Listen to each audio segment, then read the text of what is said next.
সবাইকে স্বাগত জানাচ্ছি নিউজ 24 সংবাদে। পুরো আয়োজনে আপনাদের সঙ্গে আছি আমরা দুজন, আমি আসিফ টিপু এবং আমি আছি জান্নাতুল সাদিয়া। দর্শক দেখছিলেন বিআরবি কেবলস সংবাদ শিরোনাম।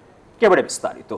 গ্লোবাল সুমুদ ফ্লোটিলার সবশেষ নৌযানটিও আটকে দিয়েছে ইসরায়েল। অবরোধ ভাঙতে নতুন করে যাত্রা করেছে আরো 11টি জাহাজ। এদিকে গাজা অভিমুখে যাত্রা করা ত্রাণবাহী নৌবহর থেকে আলাদা অবস্থানে আছেন বলে জানিয়েছেন বাংলাদেশি আলোকচিত্রী শহীদুল আলম। এর মধ্যেই নেতানিয়াহু বাহিনীর এই ন্যাক্কারজনক কর্মকাণ্ডের প্রতিবাদে রাজপথে নেমেছেন বিশ্বের বিভিন্ন দেশের মানুষ। শুধু হাতে নয়, ফিলিস্তিনিদের ভাতে মারতেই একের পর এক পদক্ষেপ হাতে নিচ্ছে ইসরায়েল। এরই অংশ হিসেবে গাজার উদ্দেশ্যে যাত্রা করা মানবিক সহায়তা বহনকারী গ্লোবাল সুমুদ ফ্লোটিলার শেষ নৌযানটিও দখলে নিয়েছে তারা। এক ভিডিওতে দেখা যায় ইসরায়েলি কমান্ডোরা নৌযানটিতে প্রবেশ করে নিয়ন্ত্রণে নেয়। পোল্যান্ডের পতাকাবাহী মারিনেট নামের এই নৌযানটিতে 6 জন ক্রু ছিলেন। এ পরিস্থিতিতে ফ্লোটিলার অধিকার কর্মীরা অনির্দিষ্টকালের অনশন কর্মসূচি শুরু করেছেন বলে জানিয়েছে international committee to break the siege on Gaza. তবে আন্তর্জাতিক সংস্থা ফ্রিডম ফ্লোটিলা কোয়ালিশন এফএফসি জানায় ইসরায়েলের অবরোধ ভাঙতে প্রায় 100 অধিকার কর্মী সহ গাজা অভিমুখে নতুন করে যাত্রা করছে আরও 11টি জাহাজ। এদিকে ফ্লোটিলার কাছ থেকে আলাদা অবস্থানে আছেন বলে জানান আলোকচিত্রী শহীদুল আলম। ফেসবুকে তিনি একথা বলেন, আমরা এই মুহূর্তে একমাত্র এই 9টা যানবাহন যেগুলি মুক্ত রয়েছে সেভাবেই আমাদের পরিকল্পনা ছিল যে ওদের উপর কিছু হলেও আমরা যাতে এগিয়ে যেতে পারি। আমরা আজকে ফিলিস্তিনি টাইম জোনে এসেছি, এখনো দূরত্ব রয়েছে, তবে আজকে আমরা এই 8টা ছোট নৌকাকে পার হয়ে যাব এবং তারপর থেকে আমাদের এই জাহাজটাই সবচেয়ে আগে থাকবে। এরই মধ্যে নেতানিয়াহু বাহিনীর এই নেক্কারজনক কর্মকাণ্ডের প্রতিবাদে রাজপথে নেমেছেন যুক্তরাষ্ট্র, ইতালি, ব্রাজিল সহ বিশ্বের বিভিন্ন দেশের মানুষ। দক্ষিণ ফ্রান্সের মার্সেই নগরে বিক্ষোভকারীরা অস্ত্র প্রস্তুতকারী একটি প্রতিষ্ঠানের কার্যালয় অবরোধ করতে গেলে পুলিশ কয়েকশো আন্দোলনকারীকে আটক করে। সাধারণ ধর্মঘটের ডাক দিয়েছে ইতালির প্রধান শ্রমিক ইউনিয়নগুলো। রোমের পুলিশ জানিয়েছে প্রায় 10,000 মানুষ বিক্ষোভ মিছিলে যোগ দিয়েছেন। বিক্ষোভ মিছিল হয়েছে তুরস্কের ইস্তাম্বুলের ইসরায়েলি দূতাবাস অভিমুখে। এছাড়াও ফ্লোটিলার সমর্থনে বিক্ষোভে যোগ দেন সুইজারল্যান্ডের প্রায় 3,000 মানুষ। মালয়েশিয়ার রাজধানী কুয়ালালামপুরেও যুক্তরাষ্ট্রের দূতাবাসের সামনে বিক্ষোভ করেন আন্দোলনকারীরা। আফরিন মৌ, নিউজ 24। গাজা পরিণত হয়েছে এক রক্তক্ষয়ী মৃত্যুকূপে। শিশুদের কান্না আর মায়েদের আহাজারিতে কেঁপে উঠছে বিশ্ব। এর মধ্যেই গ্লোবাল সুমুদ ফ্লোটিলা আটকের ঘটনায় জাতীয় মসজিদ বাইতুল মোকাররমে সংক্ষিপ্ত সমাবেশ ও বিক্ষোভ করেছে জামায়াতে ইসলামী। সমাবেশে মুসলিম বিশ্বকে ঐক্যবদ্ধ হয়ে ইসরায়েলের বিরুদ্ধে প্রতিরোধ গড়ে তোলার আহ্বান জানান দলটির সহকারী সেক্রেটারি জেনারেল রফিকুল ইসলাম খান। গাজায় ত্রাণ গ্রহণকারী নৌবহর আটকের প্রতিবাদে ঢাকায়ও বিক্ষোভ সমাবেশ করেছে জামায়াতে ইসলাম। স্লোগানে স্লোগানে মুখর পুরো পল্টন এলাকা।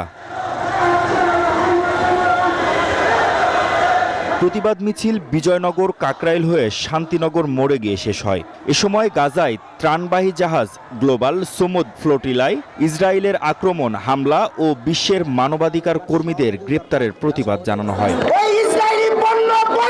এর আগে শুক্রবার বাদ জুমা জাতীয় মসজিদ বাইতুল মোকাররমের উত্তর গেটে সমাবেশে নানা হুঁশিয়ারি দেন জামায়াত নেতারা।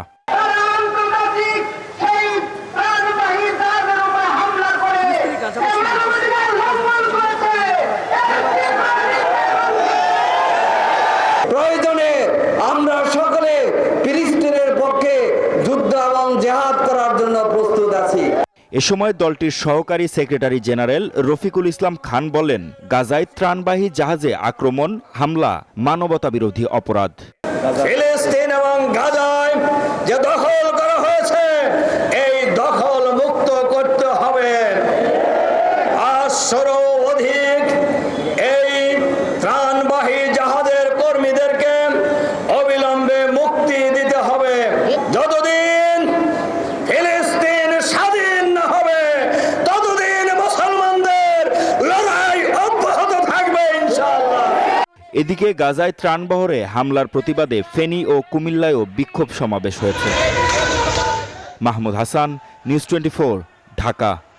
বিএনপি শিগগিরই আসন ভিত্তিক প্রার্থী বাছাই করে গ্রিন সিগন্যাল দেবে। গুলশানের নিজ বাসায় আলাপকালে কথা জানান দলটির স্থায়ী কমিটির সদস্য সালাউদ্দিন আহমেদ। বলেন, নির্বাচনী জোট গঠনের আলোচনা চলছে।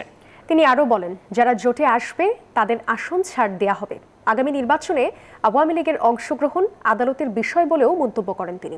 সাইফুল ইসলাম জানাচ্ছেন বিস্তারিত। সবকিছু ঠিকঠাক থাকলে আসছে ফেব্রুয়ারির প্রথমার্ধে হতে যাচ্ছে জাতীয় সংসদ নির্বাচন। প্রস্তুতির অংশ হিসেবে আসন ভিত্তিক প্রচারণা ও গণসংযোগ চালিয়ে যাচ্ছেন বিএনপির মনোনয়ন প্রত্যাশীরা। চেষ্টা করছেন মানুষের মন জয় করার। সামাজিক যোগাযোগ মাধ্যম ও কিছু গণমাধ্যমে ধানের শীষের প্রার্থীদের গ্রিন সিগন্যাল দেওয়া হয়েছে বলে প্রচারণা রয়েছে। এমন তথ্য নাকচ করে দিয়ে বিএনপির স্থায়ী কমিটির সদস্য সালাউদ্দিন আহমেদ বলছেন, শিগগিরই প্রতিটি আসনে যোগ্য প্রার্থী বাছাই করা হবে। আমরা খুব শিগগিরই আসন ভিত্তিক একক প্রার্থীকে আমরা মাঠে কাজ করার জন্য আমরা গ্রিন সিগন্যাল দেব। তবে সেটা অফিসিয়াল হবে যখন আমরা তফসিল ঘোষণার পরে আইনানুগভাবে যেটা পার্লামেন্টারি বোর্ডের মাধ্যমে আমরা নমিনেশন দেব, সেটা তখন ফাইনাল হবে।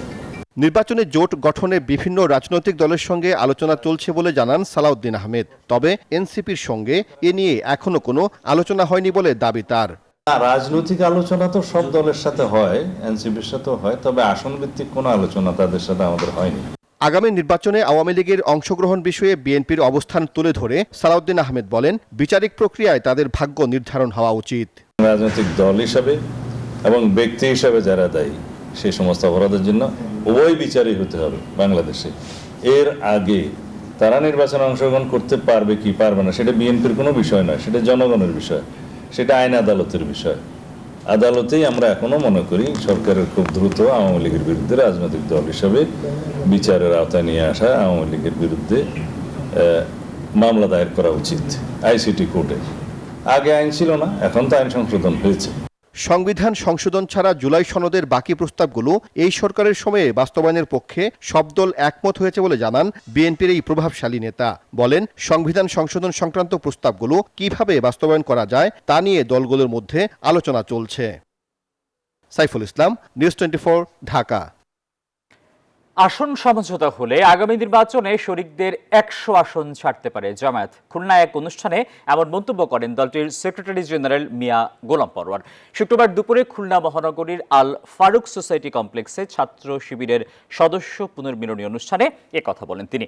পরওয়ার বলেন, 300 আসনেই নির্বাচনের প্রস্তুতি নিয়েছে জামায়াত, তবে সমমনা দলগুলোর সঙ্গে সমঝোতার চেষ্টা চলছে জানিয়ে তিনি বলেন, ঐক্য হলে তাদের কিছু সিট ছাড়তে হবে। 300 আসনের সব আসনে আমরা নির্বাচন করতে পারবো না, যদিও আমরা 300 আসনে আমরা চূড়ান্ত করেছি, প্রাথমিক বাছাই হয়ে গেছে। কিন্তু আলটিমেট কথা, যাদের সামনে আমরা সমঝোতা করব, যাদের সঙ্গে একটা ঐক্য হবে ইনশাআল্লাহ, সে পরিবেশ এগিয়ে যাচ্ছে। যাদের সঙ্গে যে কয়টা দলের সাথেই হোক, কিছু সিট তোমাদের ছাড়া লাগবে, নাকি বলেন? কিছু সিট আমাদের ছাড়া লাগবে, তা না হলে তার ঐক্য হবে না। তা আমি যেমন একটা আইডিয়া আমাকে দিয়েছেন, সম্ভাবনা দেখে যে এমনও হতে পারে সমঝোতা করতে করতে শেষ পর্যন্ত প্রায় 100 আসন আমাদের ছেড়ে দিতে হতে পারে। নির্বাচনের আগেই জুলাই সনদ বাস্তবায়ন চায় জাতীয় নাগরিক পার্টি এনসিপি। শুক্রবার রাজধানীর শাহবাগের জাতীয় জাদুঘরে সংবিধান পরিবর্তন ইস্যুতে সেমিনারে এসব কথা বলেন এনসিপির নেতা সারওয়ার তুষার। বলেন, সংস্কার বিষয়ক রাজনৈতিক দলগুলো একমত না হলে সরকারকে পদক্ষেপ নিতে হবে।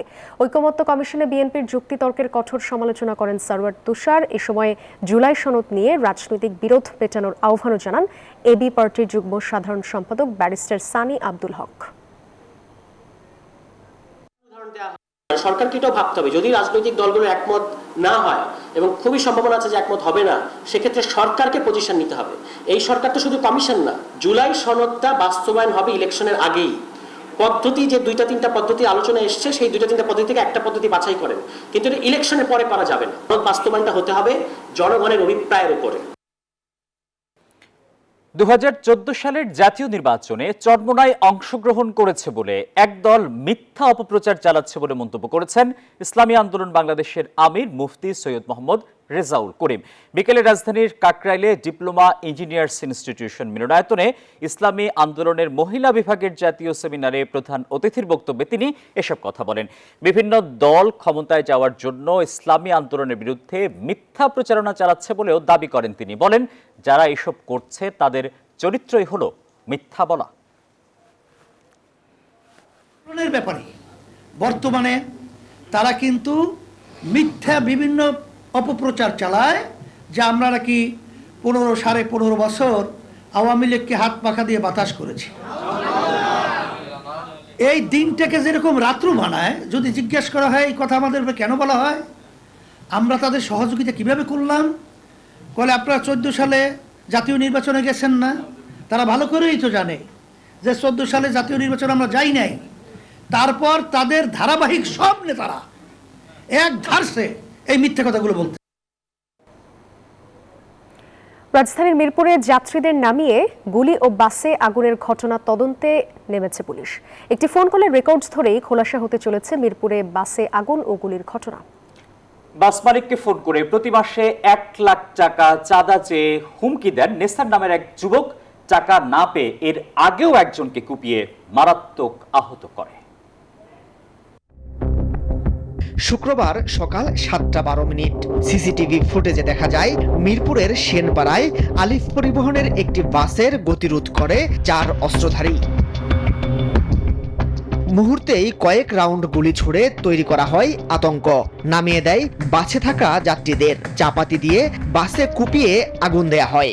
আঘাত করা হয় বাস চালক ও হেলপারকে। গাড়িতে 2-3 জন উঠে আমার স্টাফের কন্ট্রাক্টরের পিস্তল ঠেকাই দিয়ে যাত্রী যাচ্ছে বকা দিয়ে নামাই দিয়ে, পরে গাড়ির ভিতরে পেট্রোল দিয়ে আগুন ধরে দিয়েছে। আর সামনে লোক একজন খাড়া, সামনে দিয়ে আমার গাড়ির ভিতরে 2 রাউন্ড গুলি করে সামনে গেলাতে মারছে। আর বলছে যে তোর কোম্পানির লোককে বলবি যে চাঁদা না দিলে গাড়িতে এমন প্রতিদিন আগুন ধরবে। ডাইন পাশে পিস্তল ঠেকে রাখছে, আরেকজন পিস্তলে দিয়ে আমার এই পাশে গাড় ফাঁসিয়ে দিছে, এই পাশে গাড় ফাঁসিয়ে দিছে। পরক্ষণেই বাস মালিক কর্তৃপক্ষের কাছে মোবাইল কল আসে। নেসার পরিচয় দিয়ে কলদাতা হুমকি দেন চাঁদা না পেলে আর ফাঁকা গুলি নয়, এরপর কেটে নেওয়া হবে গলা। আর আপনার ম্যানেজার টাইম নাই, সুমন ওই যে সুমন টমন ওগুলো টাইম নেই, ওগুলো কিন্তু রাস্তায় খুব খাইব কিন্তু। না না না, মাথাতে এই বডিতে মাথা আলাদা হয়েছে, বডি পরের লোকে সমাধা করেন আগে, নাহলে ওই মোহাম্মদপুরতে কিন্তু যাইতে পারতো না। বাস মালিকদের অভিযোগ, কয়েক মাস যাবৎ চাঁদা দাবি করছে একটি চক্র। মাসখানেক আগেও কুপানো হয় পরিবহনের টিকিট চেকারকে। আমাদের কাছে চাঁদা দিতেছে, হুমকি ধমকি দিতেছে, তো চাঁদা না দিলে এর থেকে আরো ভয়াবহ কিছু হবে। ওর নাম হচ্ছে নেসার এবং পিন্টু। এবার সোর্স মারফত অভিযুক্ত নেসারের সন্ধান পায় নিউজ 24। নেসার ঘটনার সমস্ত দায়ভার চাপান কিলার আব্বাস নামে আরেক চরিত্রের উপর। হুমকি দেন প্রতিবেদককেও। সেটা আমি জানি না, এখন কি কোনো কিছু জানি না, জানে সব আব্বাসে, কিলার আব্বাসে জানে। ও আমারে চাকরি করে খাইতে দেয় না, ও জানে ভালো। ও জেলতে বাইরিয়া ও দেশ পুরোটা ওর দখলে লয়ে নিছে। আগের ঘটনায় কাফরুল থানায় নেসারের নামে মামলা দায়ের করা হলে 1 মাসেও তদন্ত শেষ করতে পারেনি পুলিশ। শুক্রবারের ঘটনায় বারবার চেষ্টা করেও কথা বলতে রাজি হননি থানার ভারপ্রাপ্ত কর্মকর্তা। মাসুদ সুমন, নিউজ 24, ঢাকা। টেকনাফের বাহারছড়ার গহীন পাহাড়ে যৌথ অভিযানে বন্দী থাকা 39 জনকে উদ্ধার করেছে কোস্টগার্ড ও নৌবাহিনী। এ সময় 2 জন মানব পাচারকারীকে আটক করেন তারা। শুক্রবার দুপুরে কোস্টগার্ড মিডিয়া কর্মকর্তা জানান, গোপন সংবাদের ভিত্তিতে শুক্রবার মধ্যরাত 2টায় টেকনাফের বাহারছড়ার এলাকায় অভিযান চালিয়ে 39 জনকে উদ্ধার করা হয়। তাদের মালয়েশিয়া সহ বিভিন্ন দেশে পাচার করার চেষ্টা চলছিল। ঘটনায় জড়িত 2 পাচারকারীকে আটক করা হয়। ভুক্তভোগীরা জানান, পাচারের উদ্দেশ্যে তাদের বন্দী করে নির্যাতন চালানো হয়। মানব পাচারকারী চক্র সদস্যরা আভিযানিক দলের উপস্থিতি টের পেয়ে পালিয়ে যাওয়ার চেষ্টা করলে তাদের ধাওয়া করে ঘটনাস্থল থেকে 2 জনকে আটক করা হয়। পরবর্তীতে গহীন পাহাড়ের চিরুনি অভিযান চালিয়ে পাহাড়ের কয়েকটি স্থান হতে অপহরণের শিকার নারী, শিশু ও পুরুষ সহ 39 জনকে উদ্ধার করা হয়। স্বাভাবিক হচ্ছে খাগড়াছড়ির জনজীবন, তবে এখনো 144 ধারা বহাল রেখেছে প্রশাসন। আজ সাপ্তাহিক ছুটির দিন হওয়ায় শহরে যানবাহন ও মানুষের চলাচল কিছুটা কম, খুলেছে দোকানপাটও। অতিরিক্ত জেলা ম্যাজিস্ট্রেট মারুফ হাসান জানান, অবরোধ, মিছিল, মিটিং এসবের উপর নিষেধাজ্ঞা রয়েছে। জেলার বিভিন্ন স্থানে চেকপোস্ট বসিয়ে তল্লাশি কার্যক্রম চালাচ্ছে আইন শৃঙ্খলা বাহিনীর সদস্যরা। সম্প্রতি মারমা কিশোরীকে ধর্ষণের অভিযোগ ওঠার পর উত্তপ্ত হয়ে ওঠে খাগড়াছড়ি।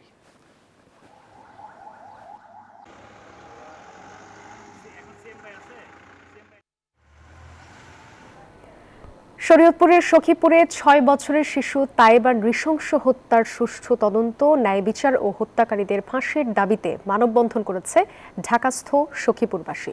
সকালে জাতীয় প্রেসক্লাবের সামনে ভুক্তভোগী পরিবার ও শরীয়তপুর জেলার বিভিন্ন শ্রেণী পেশার জনগণ ও সচেতন নাগরিক এই মানববন্ধন কর্মসূচি পালন করেন। বক্তারা অভিযোগ করেন, প্রধান আসামি গ্রেপ্তারের 24 ঘণ্টা পার হলেও বিলম্ব করে তাকে আদালতে তোলা সহ ঘটনাস্থল নির্ধারণ, আলামত সংগ্রহ, তদন্তে গড়িমসি করছে প্রশাসন। থানা পুলিশ ও জেলা পুলিশের ভূমিকা নিয়েও প্রশ্ন তোলেন তারা। এ সময় তারা বিচার নিশ্চিতে সরকারের উচ্চ পর্যায়ের হস্তক্ষেপ কামনা করেন।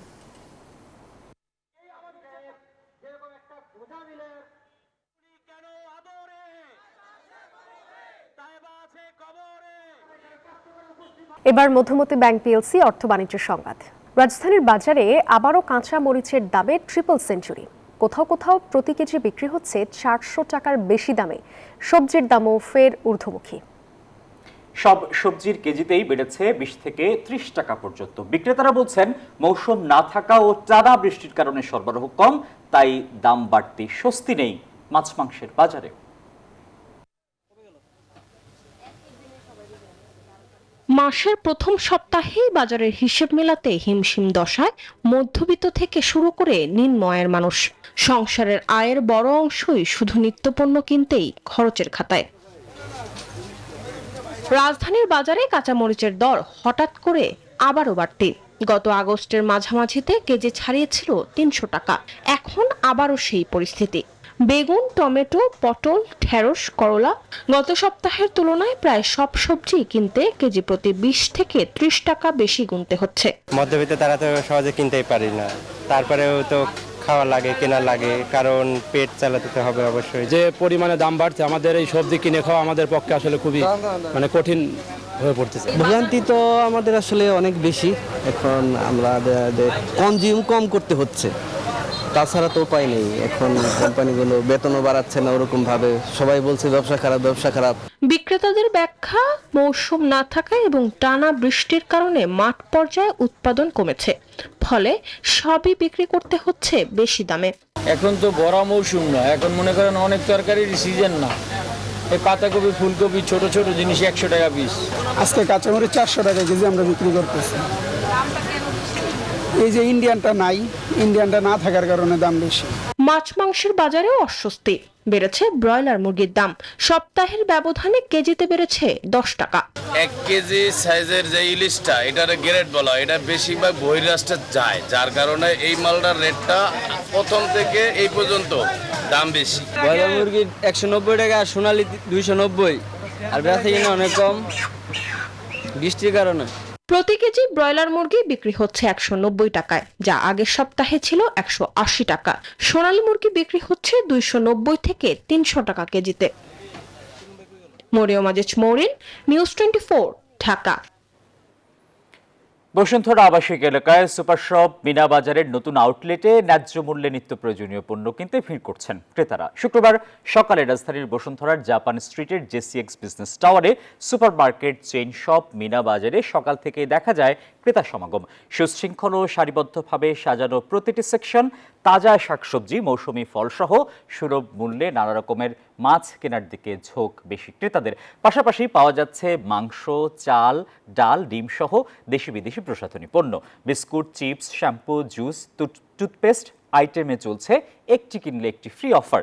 বেকারি পণ্য এবং গৃহস্থালী জিনিসপত্র সহ বিদেশ থেকে আমদানি করা পণ্য সামগ্রী হাতের নাগালে পেয়ে সন্তুষ্ট ক্রেতারাও।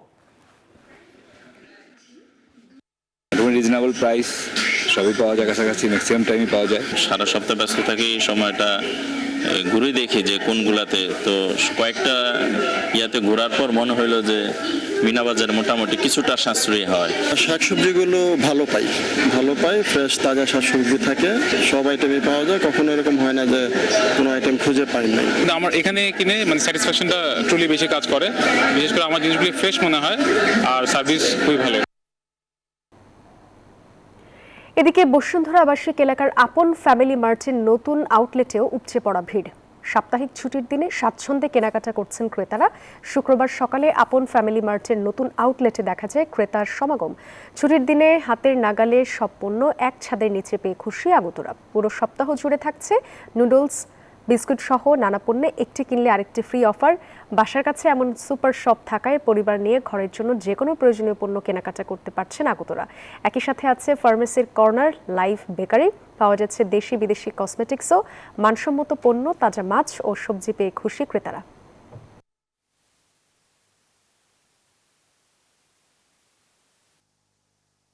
আপন ফ্যামিলি আমাদের জন্য একটা বিশ্বস্ত জায়গা। আমরা এক জায়গায় এসে সব ধরনের প্রোডাক্ট পাই। অনেক কসমেটিক এখানে পাই যেগুলো অন্যান্য জায়গায় না পেলে এখানে মনে হয় একটু অথেন্টিক আছে। রেগুলার গ্রোসারিজ আইটেমস যেগুলো আছে, কাঁচা বাজার থেকে শুরু করে মাছ, মাংস, তারপরে আপনার ড্রাই ফ্রুটস যেগুলি আছে ওগুলো সবই কিনা হয় এখান থেকে। আমাদের মাছ মাংস তো কিনা হয়, আর মোটামুটি স্ন্যাক্স আইটেম, নুডলস, স্যুপ, তারপর হচ্ছে নাগেট, সসেজ এগুলো নেওয়া হয় এখান থেকে। কেবারে news 24 sports. Tigress pace bowler মারুফাকে নিয়ে প্রশংসায় মাতলেন লঙ্কান সাবেক গ্রেট পেসার লাসিথ মালিঙ্গা। মূলত বিশ্বকাপে পাকিস্তানের বিপক্ষে ম্যাচে মারুফার লাইন, লেন্থ ও সুইং দেখেই মুগ্ধ হয়েছেন তিনি। সামাজিক যোগাযোগ মাধ্যমে এই লঙ্কান গ্রেট লিখেছেন, এবারের নারী বিশ্বকাপের সেরা ডেলিভারিটাই হয়তো করে ফেললেন মারুফা আক্তার। মারুফাকে নিয়ে আইসিসির দেয়া ফেসবুক পোস্ট শেয়ার করে তিনি আরও লিখেন, তার নিখুঁত স্কিল, চমৎকার নিয়ন্ত্রণ এখন পর্যন্ত এই টুর্নামেন্টের সেরা ডেলিভারি।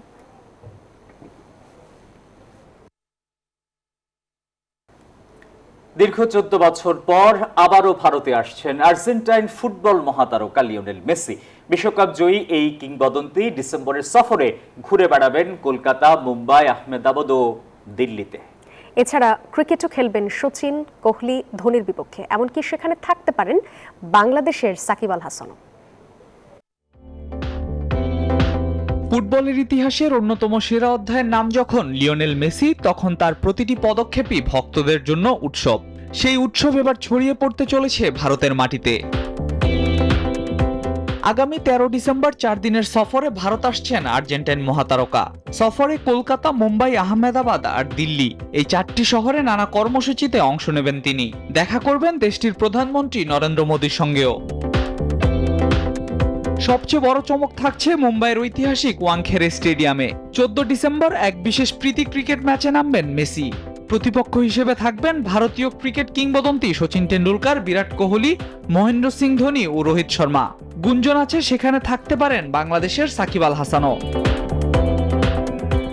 মেসির সফরের বড় অংশ কাটবে কলকাতায়। ইডেন গার্ডেন্সে আয়োজন করা হবে জমকালো সংবর্ধনা, যেখানে উপস্থিত থাকবেন পশ্চিমবঙ্গের মুখ্যমন্ত্রী মমতা বন্দ্যোপাধ্যায়। শিশুদের জন্য ফুটবল কর্মশালা পরিচালনা করবেন মেসি। উদ্বোধন করবেন একটি ফুটবল ক্লিনিক। আর তার সম্মানে আয়োজিত হবে বিশেষ 7-a-side ফুটবল টুর্নামেন্ট, যার নাম রাখা হয়েছে গড কাপ। সামাজিক যোগাযোগ মাধ্যমে দেয়া এক পোস্টে মেসি বলেছেন, ভারত তার কাছে বিশেষ একটি দেশ। 14 বছর আগে এখানকার যে ভালোবাসা পেয়েছিলেন তিনি, তা আজও ভোলেনি। আবারও ভক্তদের সঙ্গে দেখা করতে মুখিয়ে আছেন তিনি। 2011 সালে ভেনেজুয়েলার বিপক্ষে কলকাতায় একটি প্রীতি ম্যাচ খেলতে এসেছিলেন মেসি। সেই সফরের পর এবারই দ্বিতীয়বার ভারতে পা রাখতে যাচ্ছেন এই আর্জেন্টাইন মহাতারকা। আল মাহমুদ ফাহিম, নিউজ 24। এই ছিল নিউজ 24 সংবাদে। এতক্ষণ আমাদের সঙ্গে থাকায় সবাইকে ধন্যবাদ।